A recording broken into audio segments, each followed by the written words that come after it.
Lightning split the night sky above the city as Jenna Forbes balanced a tray of blood wine cocktails through the crowded main hall of Crimson Eclipse. The nightclub pulsed with supernatural energy tonight. Vampires in tailored suits conducting negotiations in shadowed corners. Shifters prowling the edges with restless grace. Fey creatures weaving through the crowd like beautiful predators. She moved carefully through the throng, focusing on each step because her vision kept tunneling at the edges. Darkness creeping in from the periphery like hungry fingers. 5 days. That was how long it had been since she'd eaten anything substantial. The money from her last paycheck disappeared into Tyler's hand before she could even deposit it, funding his gambling debts and blood bar expenses while leaving her with nothing. The weakness made everything harder. But the real problem wasn't hunger. It was the fresh puncture wounds hidden beneath her high collar, still tender and barely closed. The 4th feeding this week, Tyler was draining her faster than her human body could possibly recover, pushing the limits of what even an illegal feeding could sustain. The vampire who'd trained her, Briggs, the club's day manager, had warned her once. 3 feedings a month is sustainable for most humans. 4 is dangerous. More than that, and you're looking at organ failure within weeks. Tyler didn't care about sustainable. Table 13 needs service.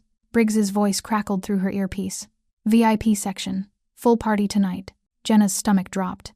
Table 13, the exclusive booth in the elevated section, where the truly ancient ones held court, surrounded by crimson velvet and gothic ironwork that had probably witnessed centuries of dark bargains. She knew who occupied that table tonight. Everyone who worked at Crimson Eclipse knew when Marcel Damien walked through the door. The vampire lord of the Eastern Territories. 3 centuries old, though he appeared no older than his early 30s. Silver-streaked dark hair that marked him as ancient by vampire standards, styled with aristocratic precision, eyes that shifted from midnight black to burning crimson depending on his mood or hunger. Tonight he wore a white suit that seemed to glow against his pale skin. The jacket tailored to perfection over a black silk shirt, no tie. His posture radiated controlled power, the kind of stillness that came from complete confidence in one's ability to destroy anything that moved wrong. Jenna had served his table twice before. Both times, he'd barely glanced at her. Vampires of his age and status rarely acknowledged the human staff. To them, cocktail waitresses were essentially furniture that occasionally refilled glasses. She approached the elevated section slowly, climbing the 3 steps with careful precision. 6 vampires sat around the circular booth, all ancient by the weight of power that pressed against her skin like invisible static.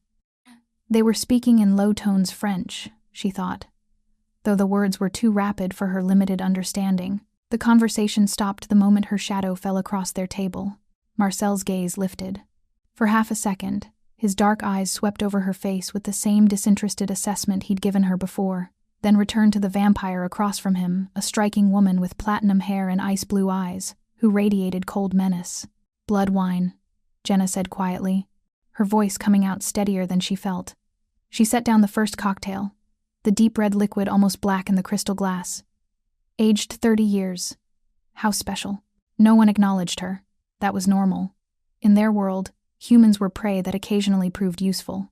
She placed the second glass, then the third, moving around the table with practiced efficiency. As she reached for the 4th glass, a wave of dizziness hit her so violently, she had to grip the edge of the table to stay upright. The carved wood felt like the only solid thing in a world that had suddenly started spinning. "Everything all right there?" one of the vampires asked, his tone more curious than concerned. British accent, probably 19th century based on the formal phrasing. "Fine," Jenna lied. The word came out thin and breathless. She blinked hard, trying to clear her vision, but black spots were spreading across everything like spilled ink. The tunneling got worse, the faces around the table blurred into pale smudges. The room tilted sideways.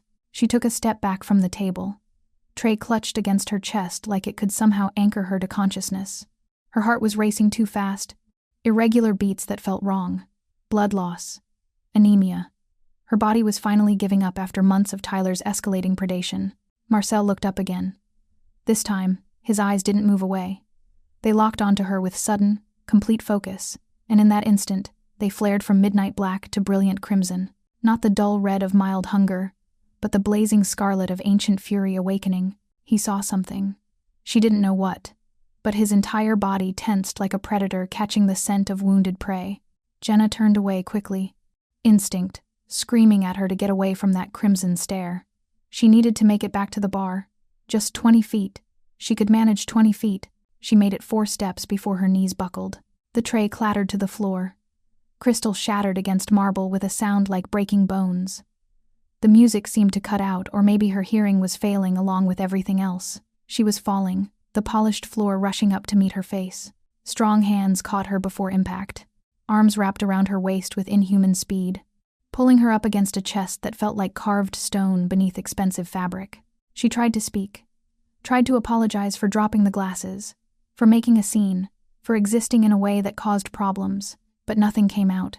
Her body felt impossibly heavy, like all the strength had drained out through Tyler's puncture wounds and pooled somewhere far away. "I've got you," a voice said near her ear. Deep, controlled, carrying the weight of centuries. Marcel Damien's voice. He shifted his grip with fluid precision, one arm under her knees, the other supporting her back.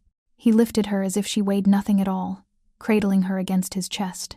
Through the fog drowning her consciousness, Jenna felt him go absolutely still. He discovered what his supernatural senses could detect, but human eyes had missed. She was dying, had been dying for months. Tyler had been draining the life from her, one feeding at a time, and her body had finally reached the point where it couldn't sustain even basic function. "Clear the way," Marcel said. He didn't raise his voice, didn't shout, but every vampire, shifter, and fae between him and the private stairs moved immediately. The crowd parted like water before a blade.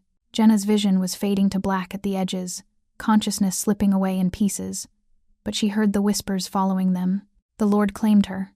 Did you see his eyes? She's human. Why would he? Look at her neck. Someone's been feeding. Illegal feeding. That's a death sentence. Who was stupid enough to? The voices faded as Marcel carried her up the stairs with inhuman grace, each step smooth and controlled despite his speed. Jenna's head lolled against his shoulder. His suit smelled like winter nights and old paper and something darker she couldn't name. Through the encroaching darkness, she felt his arms tighten around her, not possessive, but protective. Then consciousness surrendered completely, and Jenna Forbes collapsed into darkness in the arms of a vampire lord who hadn't saved anyone in over a century. Jenna woke to silk against her skin, and the scent of night-blooming jasmine drifting through open windows. For one disoriented moment, she thought she was dead. Heaven shouldn't smell this good, and hell wouldn't bother with 1,000 thread-count sheets. Then the pain hit. Every muscle ached like she'd been wrung out and left to dry. Her throat burned with thirst. When she tried to sit up, the room spun violently enough to force her back down against pillows that felt like clouds. "I wouldn't move too quickly if I were you." A woman's voice, cultured and ancient, came from somewhere to her left. "Your body has been through significant trauma. It needs time to remember how to function properly." Jenna turned her head slowly. A woman sat in a leather chair beside the massive bed, legs crossed with elegant precision. She appeared to be in her 50s, with silver hair pulled back in a severe bun and sharp features that suggested centuries of accumulated wisdom. Her eyes were the pale gray of winter fog, and they studied Jenna with clinical detachment. "Where am I?" Jenna's voice came out as a rasp. "Marcel Damien's private estate. I'm Dr. Genevieve Thorne. I've been monitoring your recovery for the past 18 hours. The woman stood and moved to the bedside with fluid grace that marked her as vampire. "You collapsed from severe anemia, malnutrition, and blood loss. Your body was approximately 72 hours from complete organ failure." The words took a moment to penetrate the fog in Jenna's head. 72 hours, 3 days. She'd been 3 days from dying. "Tyler," she whispered. Dr. Thorne's expression hardened. "The vampire who's been feeding from you illegally? Yes. I examined you thoroughly, Miss Forbes. 5 puncture wounds in various stages of healing. The pattern suggests he's been draining you 3 to 4 times per week for at least 8 months. That's well beyond the legal limit for human feeding. It's attempted murder by vampire law." Jenna tried to process this, but her thoughts felt sluggish, disconnected. She looked down at herself and realized she was wearing a silk nightgown she'd never seen before, deep burgundy, clearly expensive. Nothing like the threadbare clothes Tyler allowed her to keep. Someone had dressed her while she was unconscious. The thought made her skin crawl. "I also found evidence of compulsion damage," Dr. Thorne continued, her tone gentler now. "Psychological scarring from repeated forced mental manipulation. Old fractures in your left wrist and 2 ribs that healed improperly. Burn marks on your lower back. Miss Forbes, what that vampire did to you constitutes systematic abuse and illegal predation." Marcel was right to invoke the right of claim. "The what?" Ancient vampire law. When a vampire of sufficient power witnesses another vampire harming a human through illegal feeding or abuse, they can claim that human under their protection. It supersedes all other claims, makes you untouchable by other vampires, and declares blood feud against your abuser. Doctor. Thorne pulled a syringe from her medical bag. Marcel declared it in front of the entire club last night. Every supernatural creature in the Eastern Territories now knows you're under his protection. Your Tyler cannot touch you without facing execution. Jenna's breath came faster. Protected. Claimed. The words should have brought relief. But all she felt was a different kind of trap closing around her. I don't want to belong to another vampire. You don't belong to him. You're under his protection. There's a difference. Dr. Thorne administered the injection with practiced efficiency. This is synthetic blood supplement. Not as effective as vampire blood for healing. But Marcel insisted we avoid that particular intimacy until you're strong enough to consent properly. The blood bond between vampire and human is not something to be undertaken lightly. The medication hit her system like warm honey, spreading through her veins and easing some of the bone-deep exhaustion. Jenna's eyes drifted closed, despite her determination to stay alert. Rest now, Dr. Thorne said. You're safe here. Marcel won't allow anyone to harm you. But as consciousness faded again, all Jenna could think was that she'd heard promises of safety before. When she woke the second time, it was full night. The room was dimly lit by candles in wrought iron sconces, casting dancing shadows across walls lined with bookshelves and antique paintings. Through the open windows, she could hear the distant sound of a fountain and the rustle of leaves in night wind. She was stronger now. Strong enough to sit up, to swing her legs over the side of the bed, to stand on shaking legs and explore the prison that called itself sanctuary. The bedroom was enormous, easily 3 times the size of the entire apartment she'd shared with Tyler. Hardwood floors polished to a mirror shine. A fireplace large enough to stand in. Furniture that looked like it belonged in a museum, all dark wood and rich fabrics. Gothic elegance mixed with unexpected comfort. The windows overlooked manicured gardens lit by strategically placed lights, revealing stone pathways winding between night-blooming flowers and ancient trees. A knock at the door made her jump. Miss Forbes? May I come in? The voice was Marcel's deep, controlled, carrying that weight of centuries she'd heard at the club. Jenna's first instinct was to barricade the door. Her second was to realize how pointless that would be against a vampire who could probably tear through solid oak like tissue paper. Yes, she said, hating how small her voice sounded. Marcel Damien entered with careful precision, moving slowly, as if afraid of startling her. He'd changed from his white suit to simple black pants and a charcoal shirt, sleeves rolled to his elbows. His hair was slightly disheveled, and his eyes were the dark black of a well-fed vampire, no crimson, no immediate threat. He stopped just inside the doorway, maintaining distance. How are you feeling? He asked. Like I've been drained by a vampire for 8 months. The words came out sharper than she intended. Something flickered across his face. Pain, maybe, or recognition. Dr. Thorne told you about the right of claim. She said you claimed me, that I'm under your protection now. Jenna wrapped her arms around herself, suddenly aware of how thin the nightgown was. I didn't ask for that. No, you didn't. Marcel moved to the chair. Dr. Thorne had occupied earlier, but he didn't sit. He just stood there, hands in his pockets, looking at her with an intensity that made her want to retreat. But you were dying, Miss Forbes. Another few days and your body would have shut down completely. I couldn't watch that happen and do nothing. Why not? You don't know me. Because someone should have done it for Isabel. The words came out quiet, carrying the weight of old grief. Someone should have saved her when she needed it most. And no one did. Jenna stared at him. Who's Isabel? Marcel was quiet for a long moment, his expression distant. When he spoke again, his voice was carefully controlled. My human beloved. 152 years ago. She was murdered by a rival vampire while I was away negotiating territory disputes. I found her body drained completely, held her as she turned to ash in my arms because even vampire blood couldn't save her once she'd been drained past the point of turning.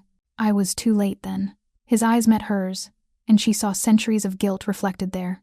I won't be too late now. The raw honesty in his voice made something crack in Jenna's chest. This wasn't about her at all. This was about a dead woman and a vampire's desperate need for redemption. I'm not Isabel, she said softly. No, you're not. You're Jenna Forbes, 24 years old, studied art history before Tyler made you drop out. Has a younger sister named Callie, who's currently in her 3rd year at Parsons School of Design. Marcel's expression gentled. I know this isn't what you wanted. I know you're terrified of being claimed by another vampire. But understand this, the right of claim means you're untouchable. Tyler cannot feed from you, cannot compel you, cannot even speak to you without my permission. And I give you my word, Jenna. No one will feed from you without your explicit consent. Not Tyler. Not any vampire in my territory. His voice dropped lower. Not even me. The promise hung in the air between them. Jenna wanted to believe it, desperately wanted to believe that this nightmare might actually have an ending that didn't involve her death. What happens now? She asked. Now you heal. Now you rest. And now we make sure Tyler never touches you again. 2 weeks after the collapse, Jenna sat in Marcel's study while Rashid, a vampire who looked no older than 25 but spoke with the precision of someone who'd learned English when it was still Middle English, typed commands into a laptop that probably cost more than her entire year's salary at Crimson Eclipse. Got them, he said, his accent carrying traces of Ottoman Constantinople. All 17 videos, encrypted, but not well. Your Tyler wasn't nearly as clever as he thought he was. Jenna's hands clenched in her lap. 17 videos. She'd known about some of them, the ones Tyler had shown her to prove his control, to demonstrate how thoroughly he owned her. But 17 meant there were others she didn't remember. Feedings where he'd compelled her so deeply that her mind had simply erased the experience to protect itself. Delete them, Marcel said from where he stood by the window, his voice carrying absolute authority. Every copy, every backup, every fragment of code that could be recovered. Rashid's fingers flew across the keyboard. Wiping them now. 3-pass overwrite. Military-grade deletion protocol. By the time I'm finished, not even Council Forensics could recover a single frame. He glanced at Jenna, his expression softer than she expected from a vampire. They're gone, Jenna. Every copy. He has nothing to hold over you anymore. She should have felt relief. Instead, she just felt hollow. The videos were gone, but the memories they'd captured, the things Tyler had made her do, the way he'd violated not just her body but her mind, those would take longer to erase. The medical records paint a damning picture. Marcel continued, moving to his desk where Dr. Thorne's comprehensive report lay spread across polished mahogany. Severe anemia, compulsion damage that'll take months to heal, evidence of sustained abuse, combined with the financial records showing he controlled every cent you earned. We have more than enough to charge him with illegal feeding, compulsion without consent, and conspiracy to harm a human family member. Conspiracy? Jenna looked up. The threats against your sister Callie. Threatening to turn a human against their will is a capital offense. Marcel's eyes met hers. I've called an emergency session of the Vampire Council. Tyler will stand trial in 3 weeks. The council. Jenna had heard whispers about them at the club. 7 ancient vampires who governed supernatural law in the Eastern Territories, being so old and powerful that even vampires like Tyler spoke their names with fear, and she would have to face them, testify before them, convince creatures who'd lived for centuries that her human life mattered. What if they don't believe me? She asked quietly. They will. Marcel's voice carried absolute certainty, because the evidence doesn't lie, and because I'll make them listen. The next 2 weeks passed in a blur of preparation. Marcel became her teacher, patient and thorough, explaining the intricate web of vampire law and politics that would determine Tyler's fate. The council consisted of 7 vampires, he told her. 3 were progressive, relatively speaking, and believed in human rights and consent. 4 were traditionalists who remembered the centuries when humans were nothing but livestock to be fed upon at will. Vivienne Rousseau will be the problem, Marcel said one evening as they walked through the estate gardens. Night-blooming jasmine perfumed the air, and somewhere in the distance, a fountain splashed against stone. She's 280 years old, French aristocracy, before the revolution. She sees humans as property, and me as too soft for protecting you. Jenna pulled her cardigan tighter against the cool night air. Will she defend Tyler?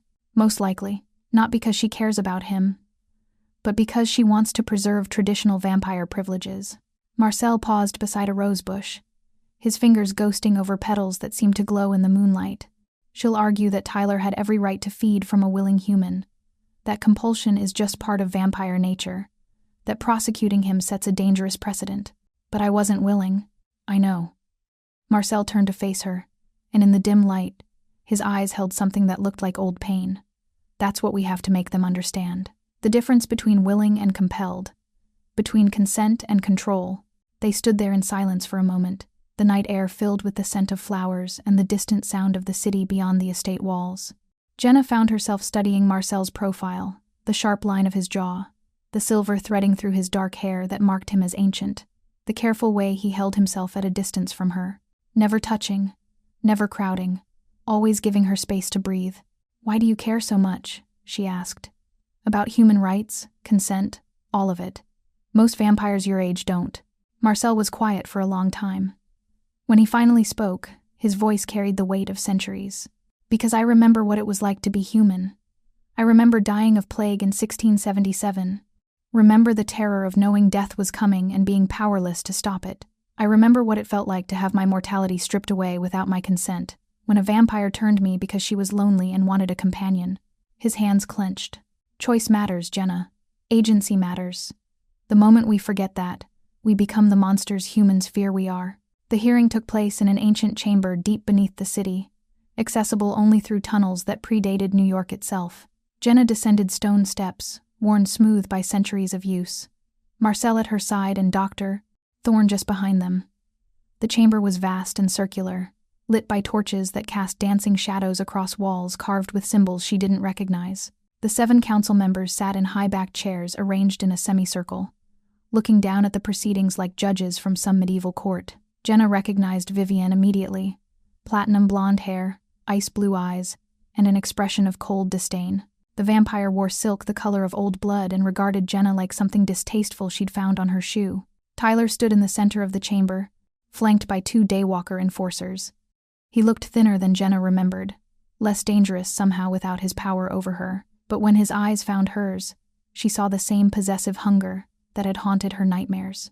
"The council recognizes Marcel Damien, Lord of the Eastern Territories," one of the elder vampires intoned. "State your charges." Marcel's voice rang through the chamber with absolute authority. "Tyler Crane stands accused of illegal feeding from an unwilling human, compulsion without consent, and conspiracy to harm a human family member.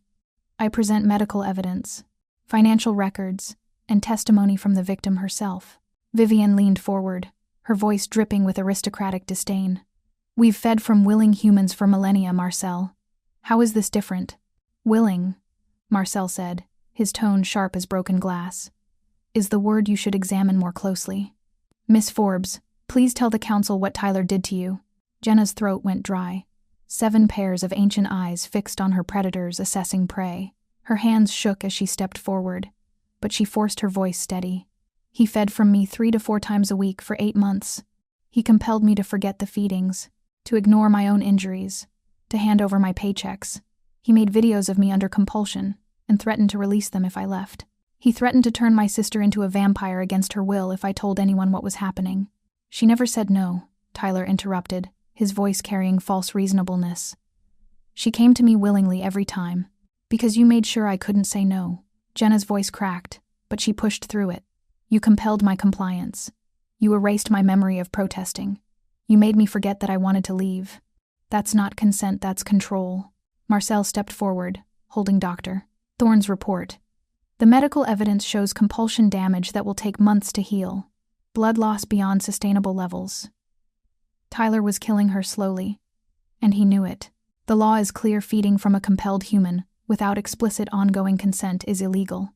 Threatening to turn a human against their will is a capital offense." "Perhaps that's her purpose," Vivienne said coldly. "Humans are food, Marcel. They exist to nourish us. Your bleeding heart doesn't change biological reality." The chamber went deadly silent. Marcel's eyes flared crimson, and when he spoke, his voice carried the weight of 3 centuries of accumulated rage. "Humans are people, with rights, with autonomy, with the ability to consent or refuse. Or have you forgotten what it was like to be one, Vivienne? Have you lived so long that you've lost every shred of the humanity you once possessed?" The council deliberated for 3 nights. Jenna spent them in a haze of anxiety, barely sleeping, unable to eat. On the 3rd night, they returned to the chamber for the verdict. The eldest vampire spoke, his voice like grinding stone.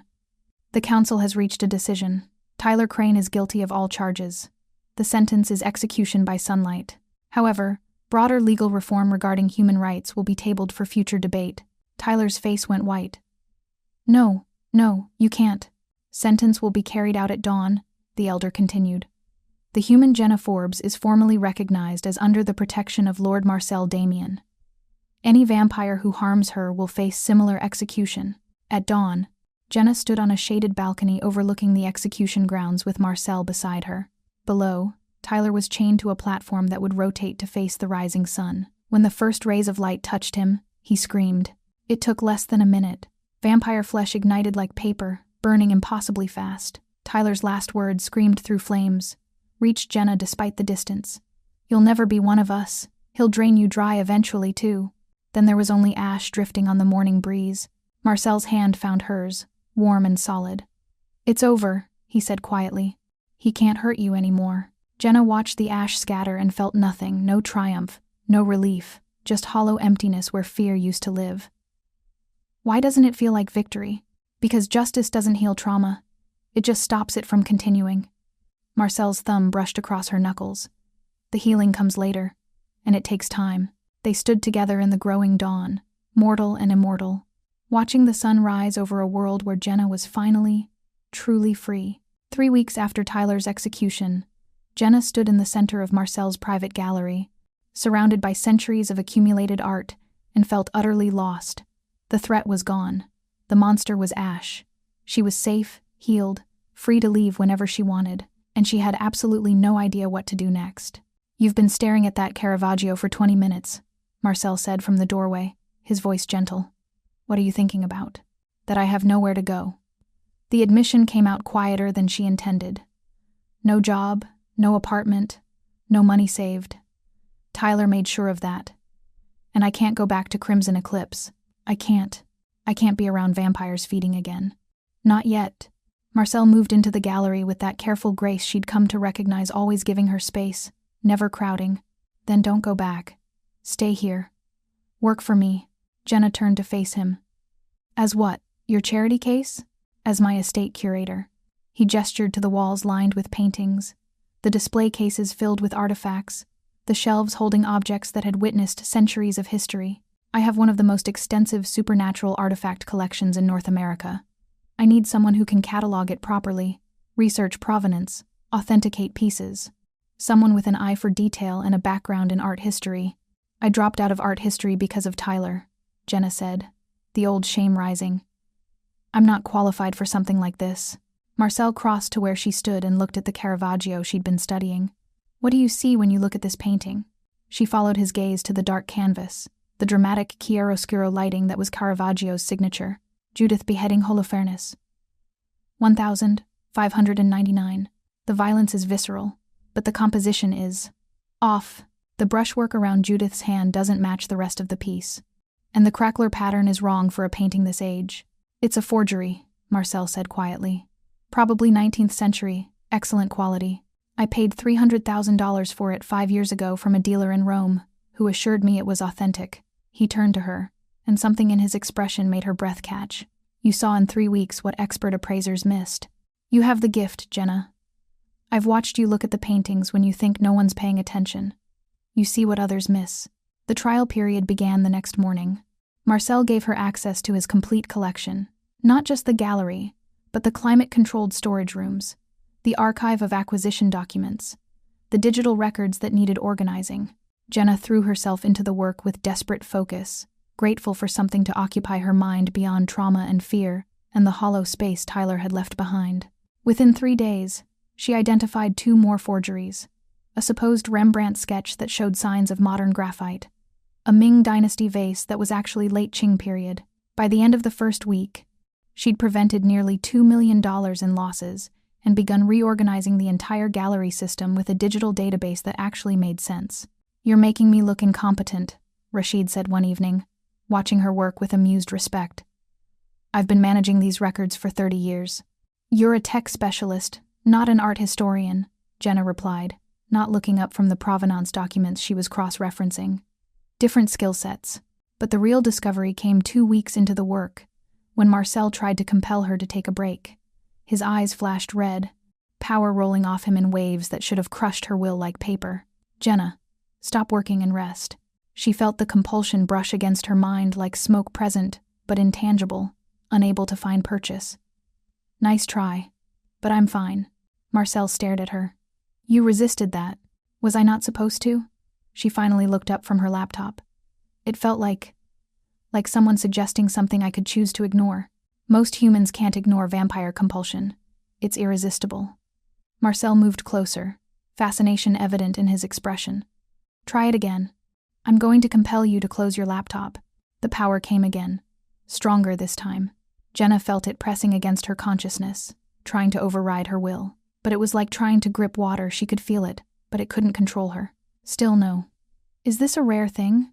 Extremely rare. Genetic resistance to vampire compulsion. Marcel sat down across from her, studying her with new interest. That explains why Tyler had to use physical control and fear. Mental manipulation barely worked on you. You must have terrified him without even knowing it. The thought sent unexpected satisfaction through her chest. She'd had power all along, buried beneath fear and abuse. Tyler had known she was stronger than he could truly control, so he'd broken her other ways. I'm promoting you, Marcel said. Officially. Estate curator. $85,000 annually. Full human staff benefits, including health insurance and retirement. You've more than earned it. Jenna stared at him. $85,000. More money than she'd ever imagined earning, doing work she actually loved. Marcel, I accept it, Jenna. You're brilliant at this, and I need someone I can trust with my collection. The evenings became her favorite part of the day. After working in the gallery, Jenna would find Marcel in his library, a massive room with floor-to-ceiling shelves holding books in dozens of languages, comfortable leather chairs positioned near the fireplace. He'd teach her about supernatural history, show her artifacts, and explain their significance. A Roman dagger that had killed a werewolf king, a pendant that had belonged to a fey queen, letters written by vampires during the French Revolution. One night, while Marcel read from a leather-bound journal in Latin, Jenna pulled out her sketchbook, something she hadn't touched since before Tyler, when art had still brought joy instead of pain. Her pencil moved across the paper, capturing the way firelight played across Marcel's features. The concentration in his expression, the elegant lines of his hands holding the ancient book. When she finished, Marcel was watching her. May I see? She handed him the sketch, suddenly nervous. His eyes moved over the drawing for a long moment, and when he looked up, there was something raw in his expression. This is how you see me? That's how you are. When you forget to be the lord of the Eastern Territories and just exist. Marcel carefully closed the sketchbook, but she saw him tuck the drawing between the pages of his journal. Thank you. I'll treasure this. Later that evening, as they sat in comfortable silence, Jenna found the courage to ask the question that had been haunting her. Do you still love her, Isabel? Marcel set down his book. I'll always love her. She was my humanity made manifest, the reminder that I was once something other than a predator. But I'm learning that hearts can hold more than one love across centuries. That honoring her memory doesn't mean closing myself off from feeling again. Jenna touched her neck, running fingers over smooth skin where Tyler's puncture wounds had left scars. They're gone. All of them. Dr. Thorne says I'm completely healed physically. Marcel's eyes tracked the movement, and for just a moment, they flashed crimson before he visibly regained control. Jenna, it's okay, she said softly. You're a vampire. I understand that blood. That feeding is part of what you are. I'm not afraid of you. You should be. His voice had gone rough.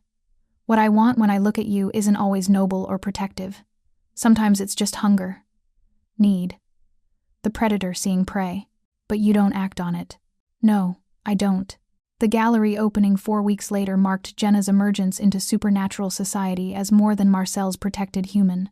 She'd curated the entire exhibit, Immortal Perspectives, 5 centuries of supernatural art, selecting pieces that told the story of how vampires, shifters, and fae had documented their existence through the ages. She wore a deep blue gown Marcel had gifted her, silk that felt like water against her skin, her hair styled in elegant waves. Marcel watched her move through the crowd, explaining pieces to fascinated guests, and she caught the pride in his expression. You belong in this world, he murmured, when she passed him. Then Vivienne Rousseau appeared, ice-blue eyes cold with calculation. What a charming little exhibit, Marcel. And your pet human has done such a lovely job curating it. She turned to Jenna with a smile that didn't reach her eyes. Such a pretty little thing. Fragile, though. It would be a shame if something happened to her. The threat was subtle, but unmistakable. Jenna's hand trembled slightly on her champagne glass.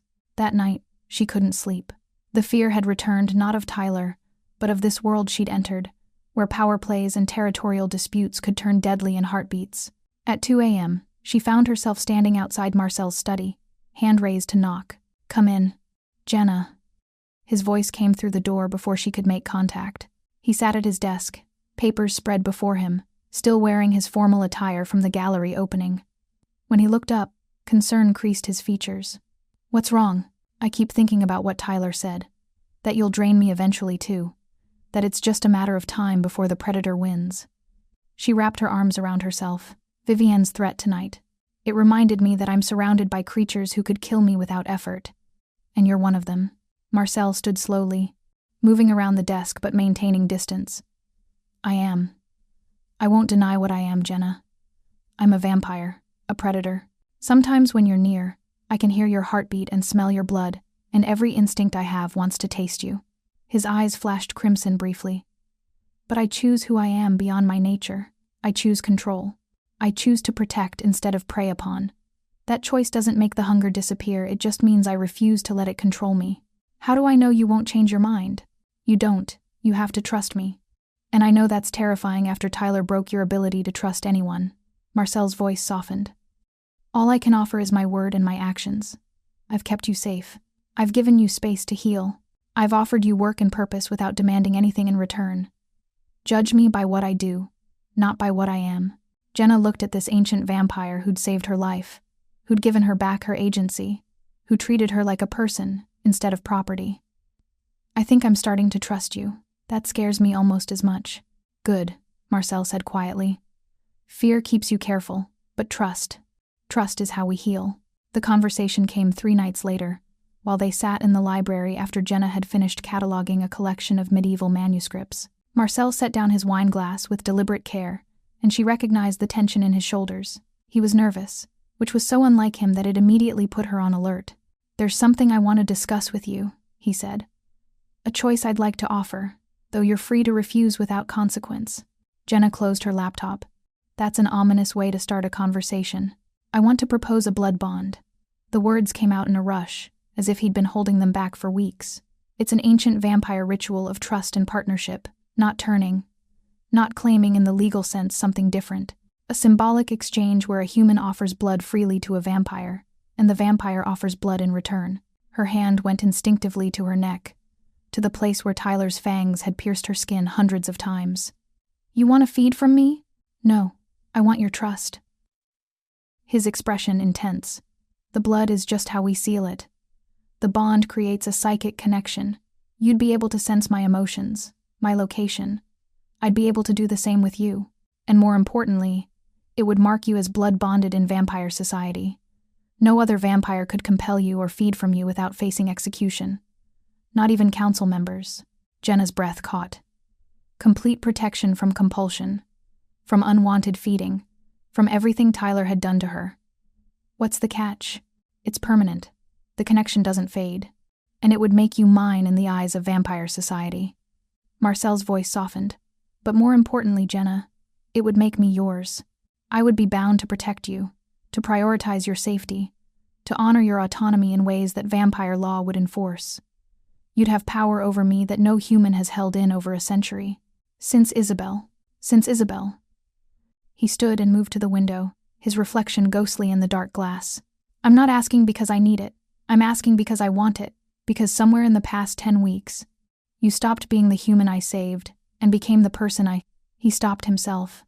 "The person I care about deeply." Jenna sat with the weight of that admission. "I need time to think about this." "Of course. Take all the time you need." She found Dr. Thorne in the medical wing the next evening, organizing supplies with the efficiency of someone who'd been practicing medicine for 4 centuries. The vampire looked up when Jenna entered, her pale eyes knowing. "He asked you about the blood bond. How did you know?" "Because I've seen the way he looks at you. Like your sunlight he can't quite touch." Dr. Thorne gestured to a chair. "I had a blood bond once. 200 years ago, with a human woman I loved. The connection is intimate, doesn't quite cover it. You feel their emotions, their pain, their joy. There's no hiding from each other. Does that terrify you as much as it terrifies me?" It should terrify you.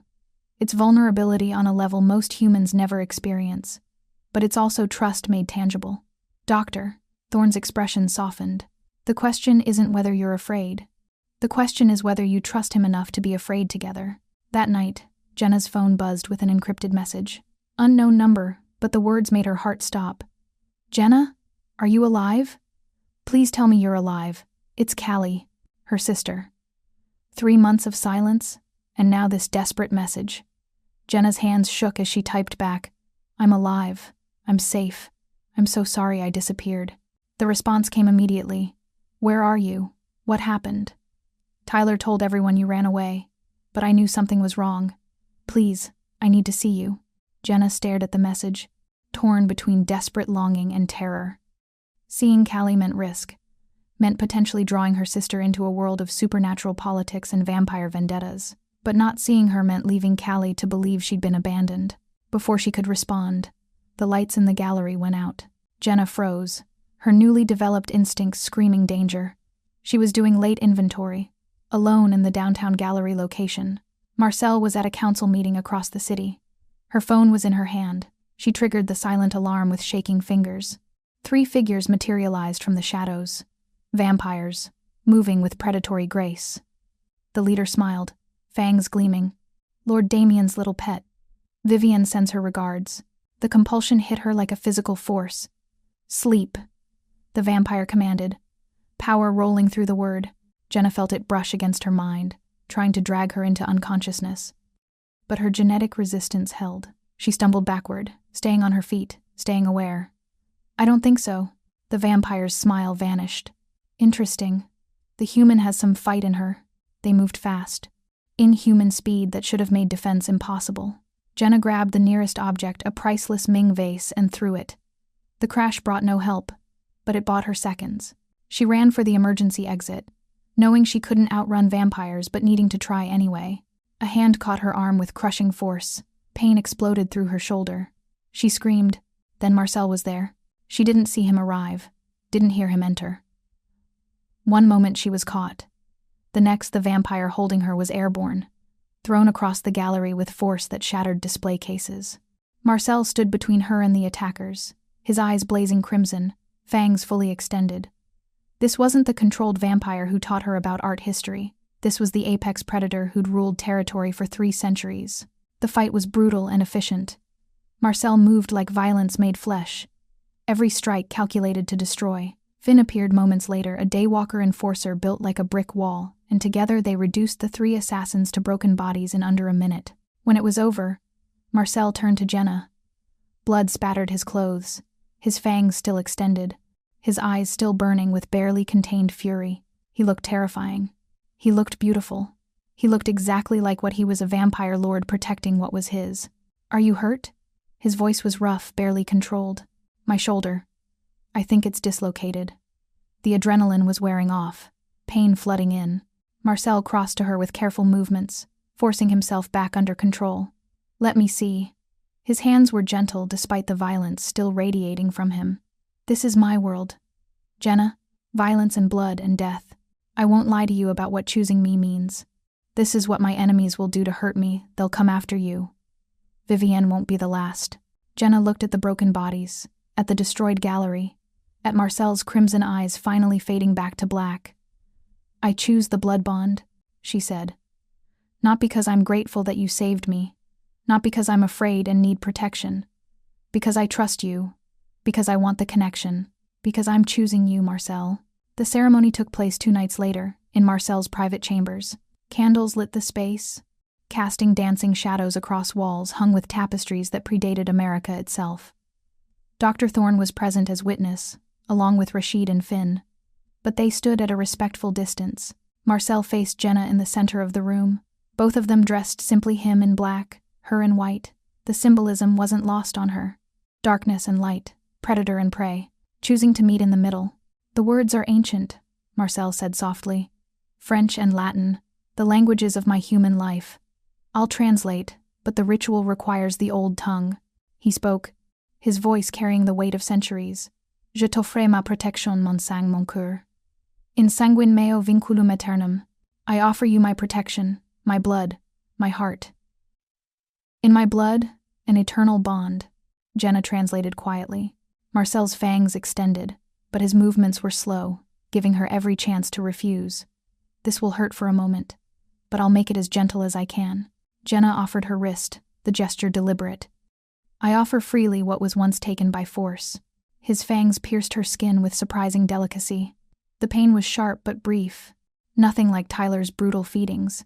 She felt him draw blood, felt the pull of it, but also felt something else, his desperate control, his reverence for what she was giving him. After only moments, he pulled back and bit his own wrist, offering it to her. Drink. Just a small amount. It will forge the bond. His blood tasted like copper and night air and something indefinably other. The moment it touched her tongue, the world exploded into sensation. She felt Marcel's emotions crash into her consciousness. Love so fierce it burned, fear of losing her, desperate hope that she'd truly chosen this. And beneath it all, hunger carefully leashed, predatory instinct, held in check by sheer force of will. Marcel gasped, his eyes widening as he felt her emotions in return. Her trust, deeper than she'd realized. Her growing love, terrifying in its intensity. Her choice, made freely, to bind herself to a vampire. Jenna, he breathed, and her name had never sounded like that before. Like prayer, like promise, like home. The bond settled between them, a living connection that thrummed with shared awareness. She could sense him now, feel the edge of his consciousness touching hers. A week later, Jenna woke to an unexpected sensation, gnawing hunger that wasn't hers. She found Marcel in his study, looking pale even for a vampire. "You need to hunt," she said. He looked up, surprise flickering across his features. "You felt that? The bond. You haven't fed in weeks, have you? You've been restraining yourself because of me. I didn't want you to see that part of me. After Tyler, I need to see all of you," Jenna interrupted. "Including the vampire. Especially the vampire."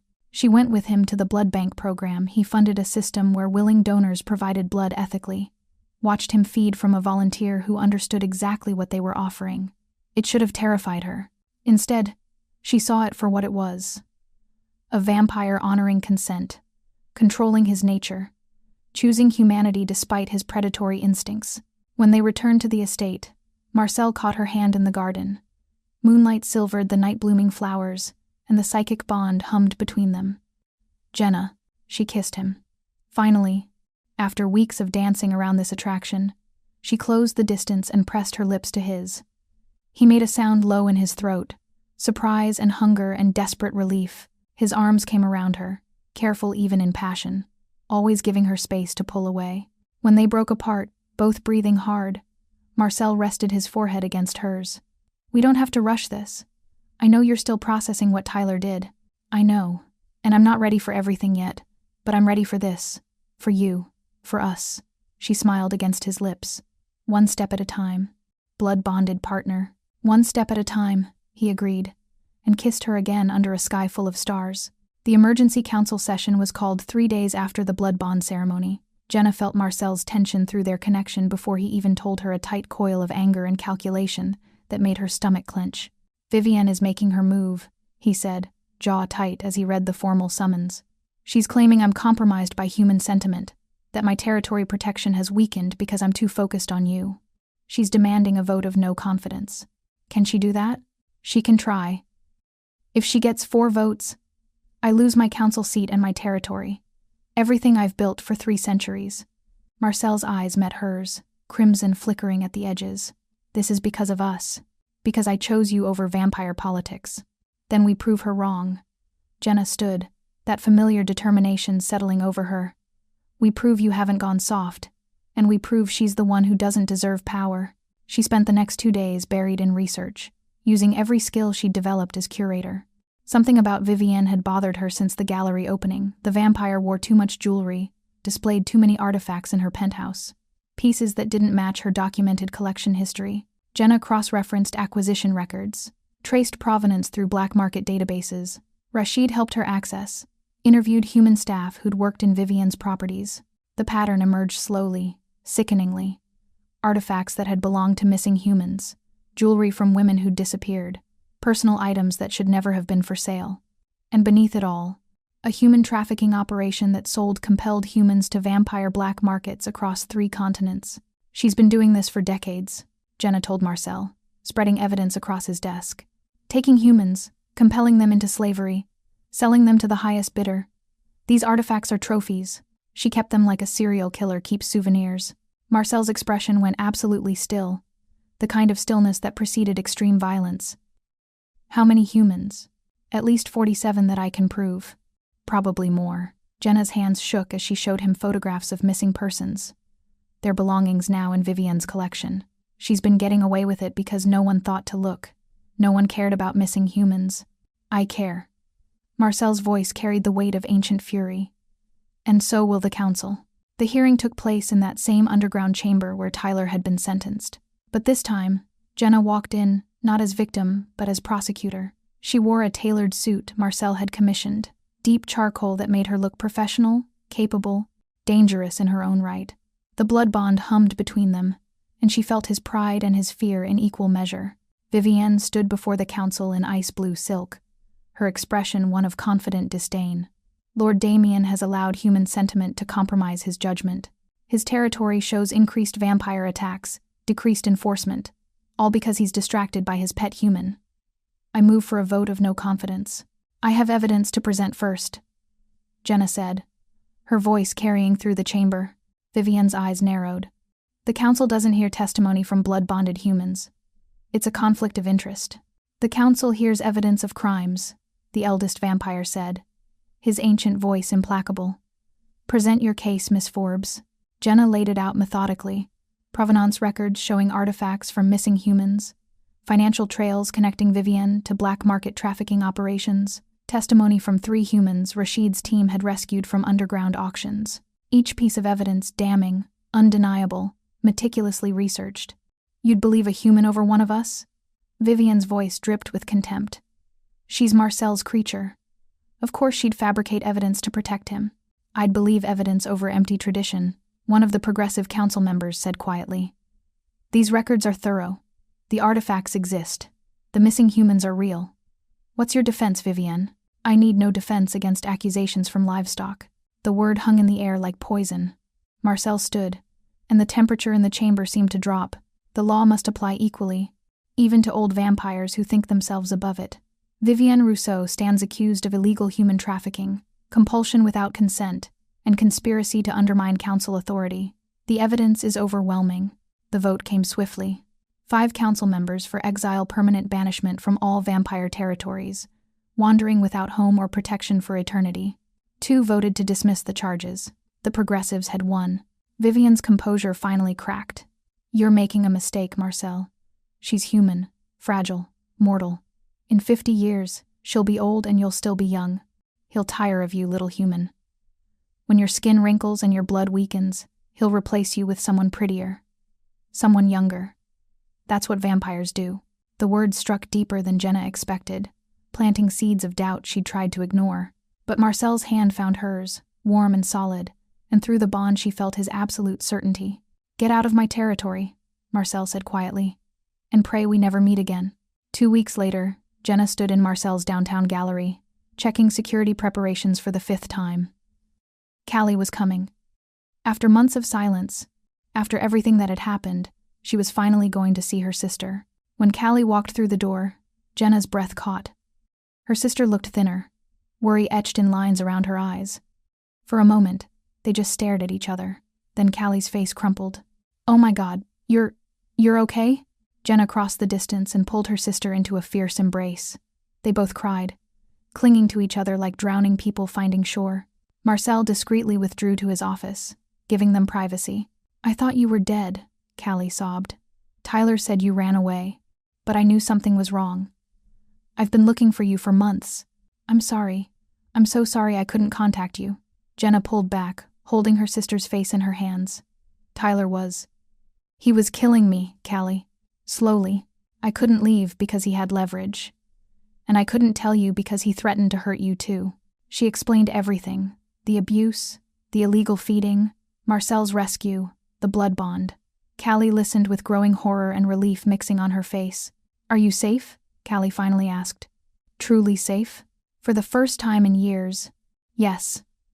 Jenna showed her the blood bond mark on her wrist, a faint silvery scar where Marcel's blood had entered her system. This protects me. He protects me, not because he owns me, but because he chose me and I chose him. Marcel returned then, carrying coffee and pastries. Miss Forbes, he said formally to Callie, I've arranged a permanent protection detail for you. Daywalker guards who'll ensure no vampire can harm or compel you. And I've established a trust fund for your education, full tuition, and living expenses through graduation and beyond. Callie stared at him. Why would you do that? Because your sister saved my territory. Because she's blood bonded to me, which makes you family. And because protecting the people she loves is how I honor what she's given me. Marcel's expression softened. You don't have to accept, but the offer stands regardless. 3 weeks later, as winter settled over the city, Marcel brought Jenna to his study overlooking the lights below. She felt his nervousness through the bond before he spoke. I need to offer you something. A choice. He took her hands, his touch careful. You can remain human. Live a natural human lifespan. Grow old. And I'll care for you always. I'll watch you age, and I'll treasure every year we have together. When you die, I'll mourn you as I mourned Isabel. But I'll be grateful for the time we had. Jenna's heart hammered. Or you can choose turning. Become vampire. My eternal consort. Equal partner in immortality. His voice dropped. But Jenna, understand what you'd lose. Sunlight. The taste of food. The warmth of being human. Turning is permanent. There's no going back. I won't take that choice from you. She'd known this moment was coming. Had felt it building since the blood bond. Since Vivienne's words about aging and replacement. Can I have a week? To think about it? Take as long as you need. Even if your answer is no, I'll still love you. I'll still be yours. Just mortal and immortal instead of both immortal. Jenna spent the week in sunlight, walking through parks, feeling warmth on her face, eating her favorite foods and savoring every taste. She visited Callie, spent hours talking about art and life and the future. She sketched until her hands ached, capturing the world as a human saw it. On the 7th day, she found Marcel in the garden at dusk. I want forever. With you. On my terms. His eyes widened. You're sure? I'm sure. But I want time to prepare. A month to say proper goodbyes to my mortal life. To make peace with what I'm choosing. She took his hands. And I want the turning to be a choice I make joyfully, not desperately. I want to choose immortality from a place of strength, not fear. Then we do the consort ceremony first. Make you my equal before vampire society. The turning can come after, when you're ready. The ceremony took place 4 weeks later at Marcel's estate. Hundreds of vampires witnessed council members, territory leaders, Marcel's people. Jenna wore a crimson gown that flowed like blood, her hair crowned with winter roses. Marcel wore formal black, but in his hands he held a ring delicate gold with a ruby center, clearly ancient. This was my mother's, he said softly, for her ears only. From my human life in 1677. The only piece of that world I kept. I want you to have it. The ceremony began with traditional words adapted for their situation. Marcel's voice rang clear. I claim you as consort. I name you equal. I offer you eternity. Jenna's response came steady and sure. I accept your claim. I name you partner. I choose our eternity. They danced as the witnesses applauded human and vampire, mortal and immortal, victim and protector transformed into equals. Through the blood bond, Jenna felt Marcel's love crash over her like a wave, infinite and eternal. 6 weeks later, they stood in the garden under stars. Jenna's turning date was set 1 month away. She'd spent her remaining human days exactly as she'd wanted, making peace with mortality while embracing the promise of forever. Do you ever regret it? Marcel asked quietly. Letting me catch you that night? Jenna turned to face him. This vampire who'd saved her and loved her and given her back her life. Never. You didn't just save my life, Marcel. You gave me the choice to live it. Really live it. On my terms. His hand found hers, and the blood bond sang between them. Then let's make the most of your days, he said, kissing her hand with ancient courtliness. And after that, Jenna added, pulling him close, we'll make the most of our nights. Forever. They stood together in the garden, mortal and immortal, for a few weeks longer, watching the stars wheel overhead. And when Jenna finally closed her eyes, she felt no fear, only anticipation for the eternity they'd chosen, together.